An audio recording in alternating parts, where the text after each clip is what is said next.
தியாகராயர் இருக்காருன்னா அவர் சமூகத்துக்கு பார்ப்பனர்கள் ஊடுருவி அவர் பிராமணிய முகத்தை பூசிட்டாங்க. இப்படி பல சாதிகளுக்கு வன்னியகுழு சத்திரியர் அப்படின்னு தமிழ்நாட்டோட நம்மளுடைய பாட்டாளிகளை இப்படி மாத்திட்டாங்க. நான் ஒரு பார்ப்பன ரத்தம் என் உடம்புல ஓடலை அப்படின்னு சொல்ல முடியாது. ஏன்னா அங்கே உள்ள நம்பூதிரி பார்ப்பனர்கள்லாம் அப்படி பொலிகாலையா சூறையாடுறாங்க.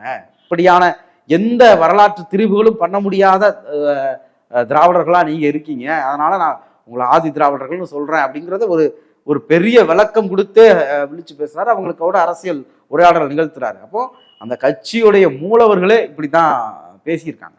அந்த கட்சி ஆட்சிக்கு வருது. ஆட்சிக்கு வந்த உடனே பல்வேறு ஆணைகள் போடுறாங்க. நீதி கட்சி தாழ்த்தப்பட்டவர்கள் யாருக்கான ஆட்சி அப்படின்னு ஒரு புத்தகம் திராவிடர் கழக வெளியிட்டு இருக்காங்க. அதுல டீட்டெயிலா ஒவ்வொரு திட்டங்களா அதுல போட்டிருப்பாங்க என்னெல்லாம் பண்ணாங்க அப்படின்னு. ஆதி திராவிடர்கள் பொது இடத்துல புழங்குவது